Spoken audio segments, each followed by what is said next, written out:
They called themselves the strongest warriors in Asia. Then they met the Americans, and nothing could prepare them for what happened next.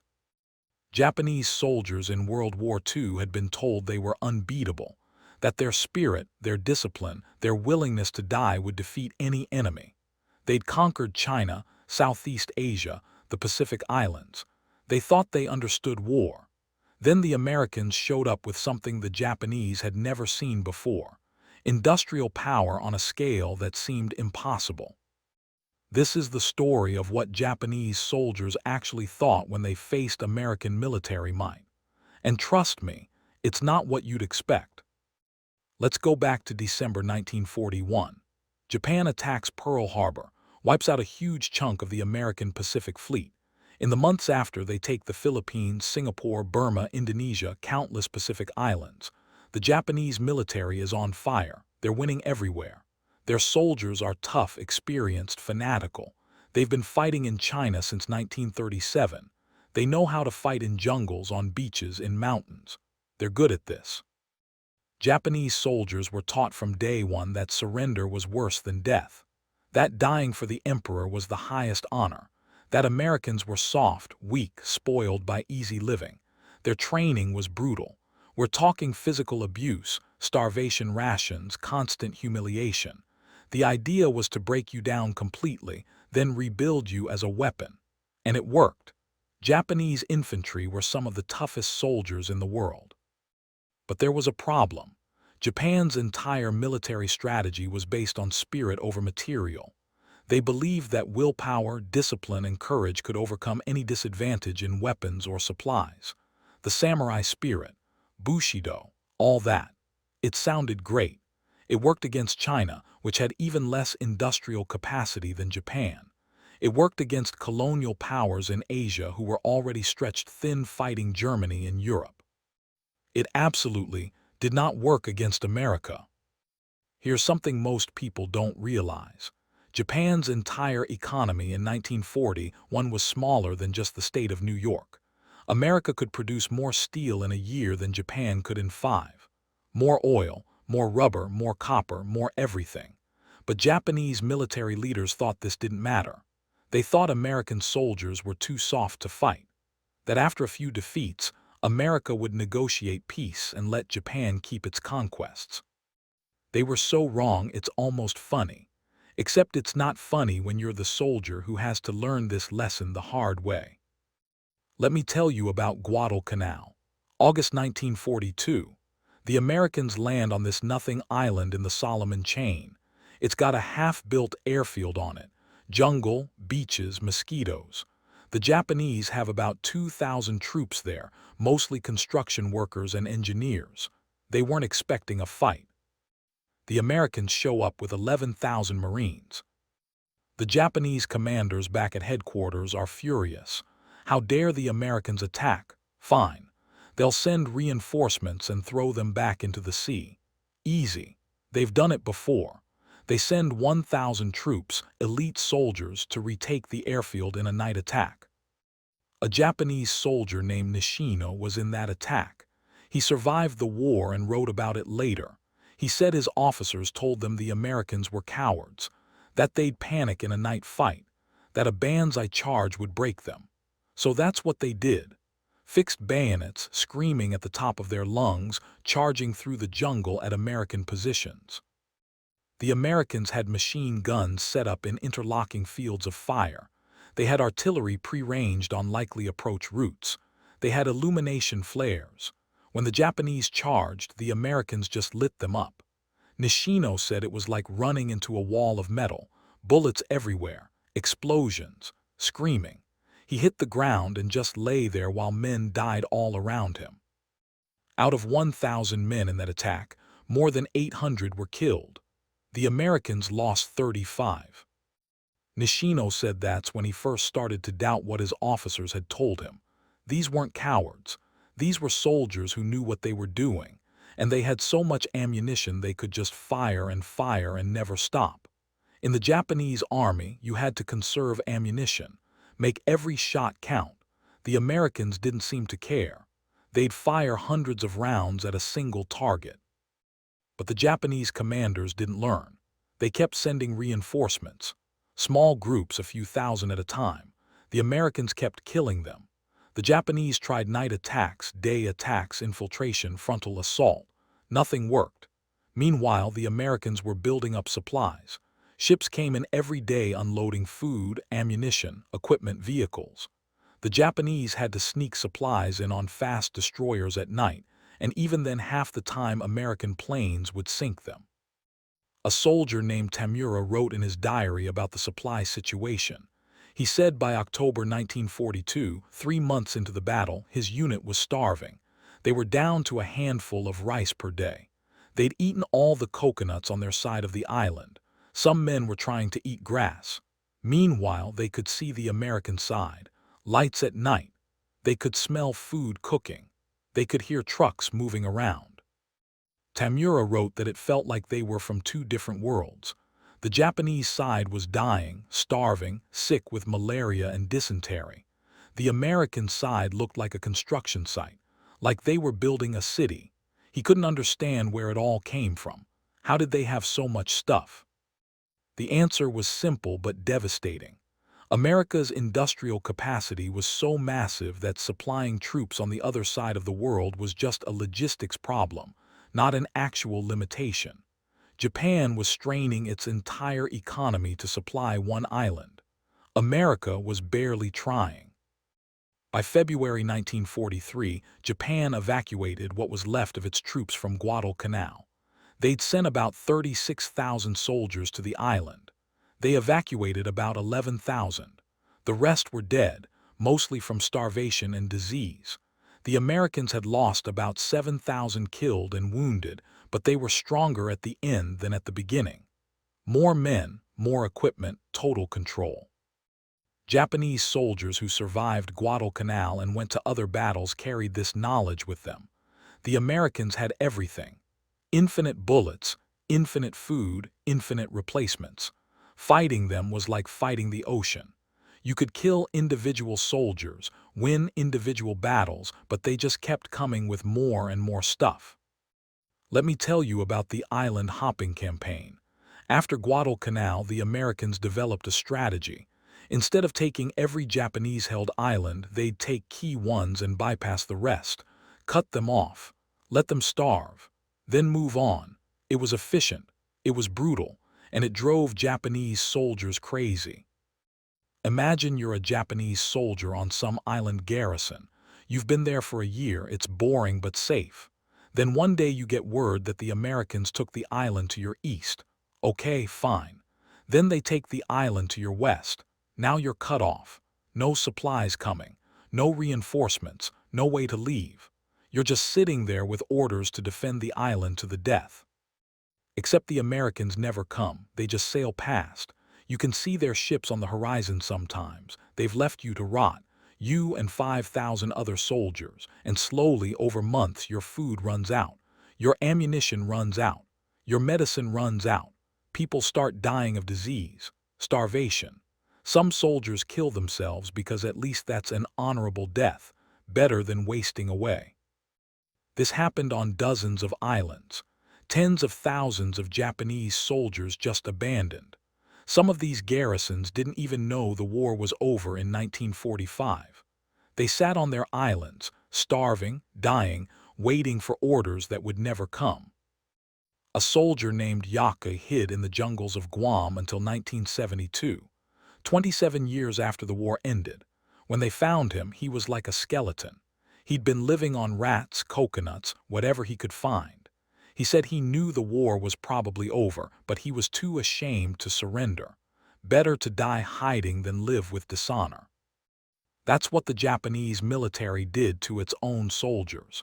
Convinced them that death was better than surrender, and then put them in situations where death was the only option. But let's talk about when Japanese soldiers actually fought Americans in major battles, like Iwo Jima, February 1945. Tiny volcanic island, 8 square miles. The Japanese have 21,000 troops dug in.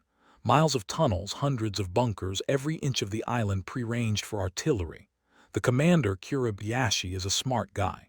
He knows banzai charges don't work, So his strategy is different. No charges, just defend. Make the Americans pay for every foot of ground. Kill as many as possible before you die. The Americans land 70,000 Marines. They have battleships offshore firing shells the size of cars. They have planes dropping bombs. They have tanks, flamethrowers, everything.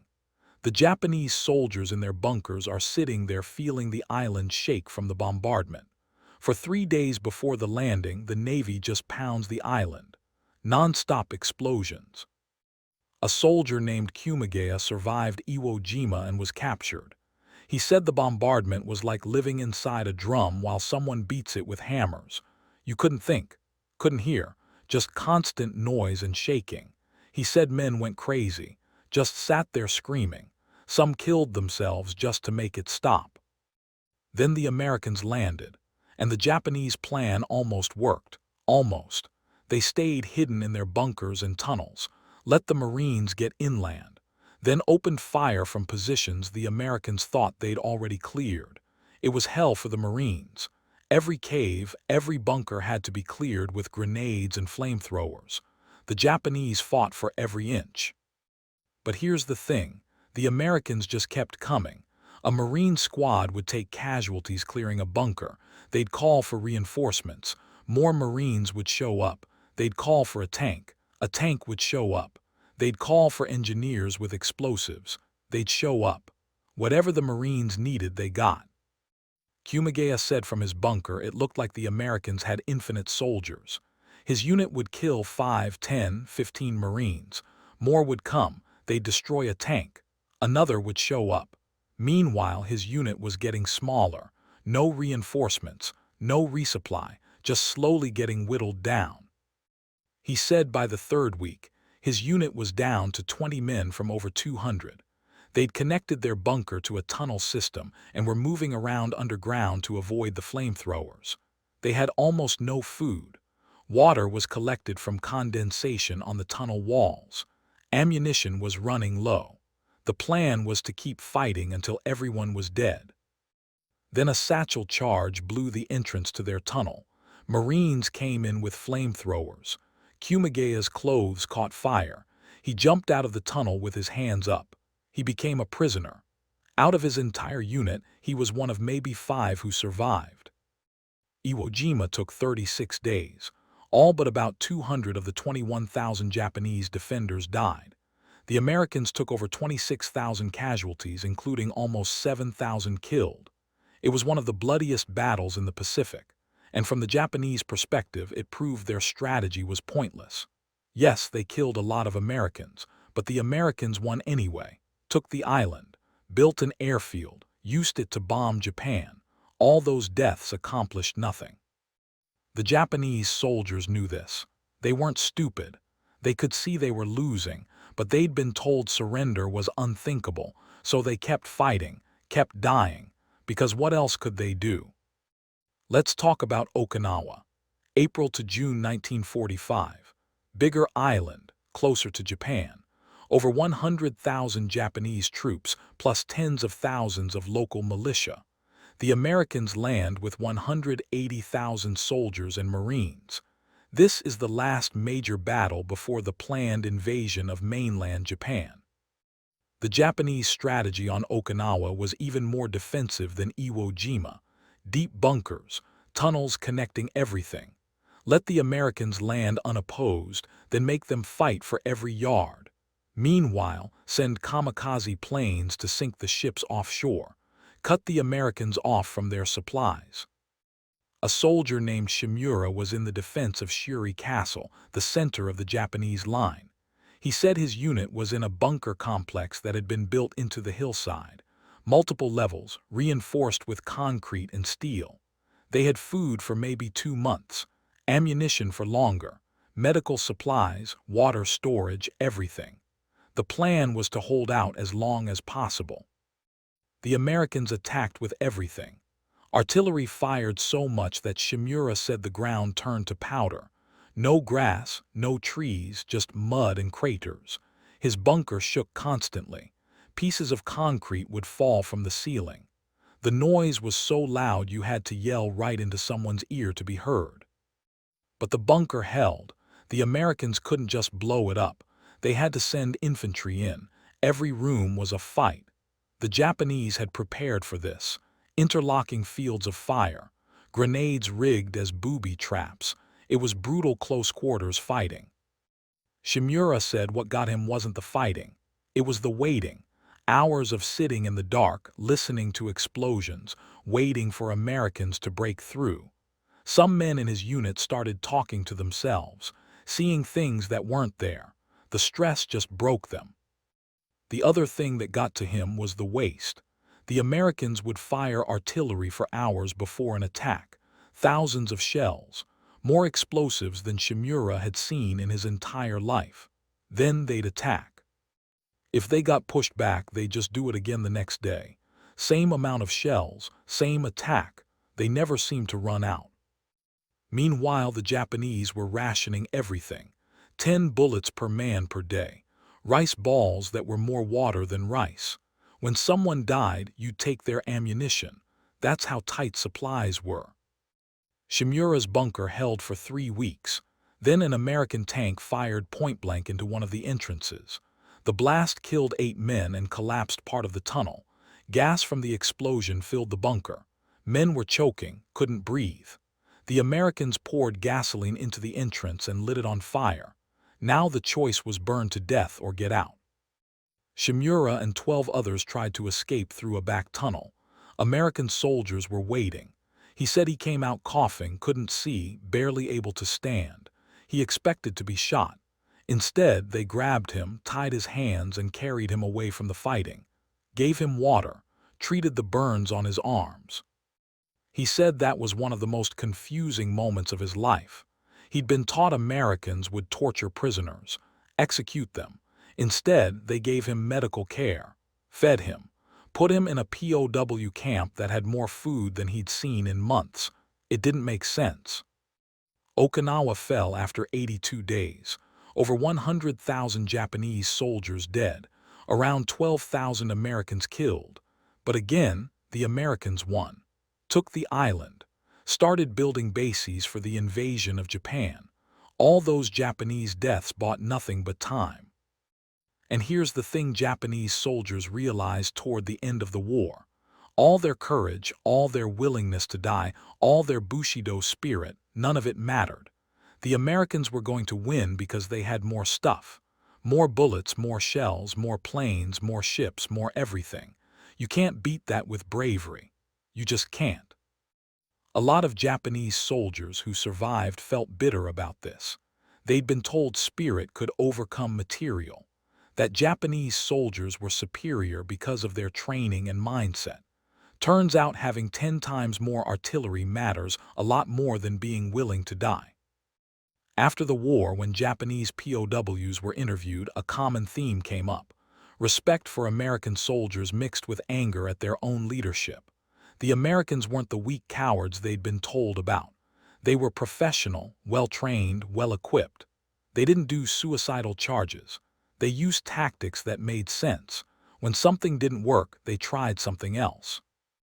Meanwhile, Japanese commanders kept ordering the same banzai charges that got thousands killed for no gain, kept putting soldiers in impossible situations, kept lying about how the war was going. Even when it was obvious Japan was losing, the propaganda said they were winning. Soldiers in the field knew better. They could see the American planes overhead, see the ships, count the tanks. They knew the truth.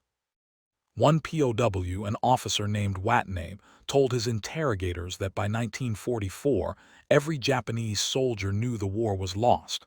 They just couldn't say it out loud. Saying it was defeatism, which could get you executed by your own military police. So everyone pretended they believed in victory, pretended the sacrifices meant something, pretended dying for the emperor was an honor. But in their hearts they knew.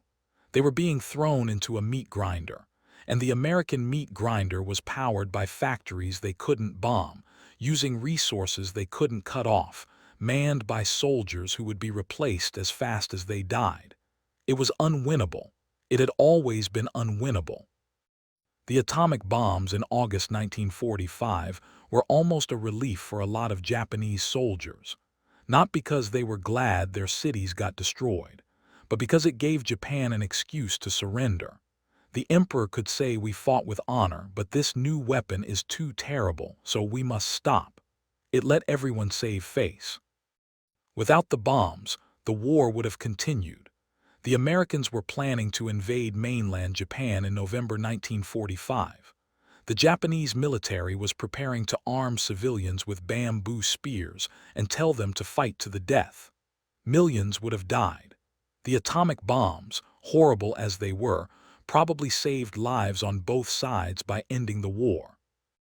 Japanese soldiers who survived and went home had to live with what they'd seen. They'd been told they were the strongest, the bravest, the best. Then they'd been sent to fight an enemy that crushed them with sheer material superiority. It wasn't even close. It was like fighting a machine. You could damage it, slow it down, but you couldn't stop it. It just kept coming. And the psychological impact of that was huge. Post-war Japan had to completely rethink its approach to war, to military power, to everything. The whole idea that spirit could overcome material was proven wrong in the most brutal way possible. You can be as brave as you want, but if the other guy has 10 times more bullets, you're going to lose.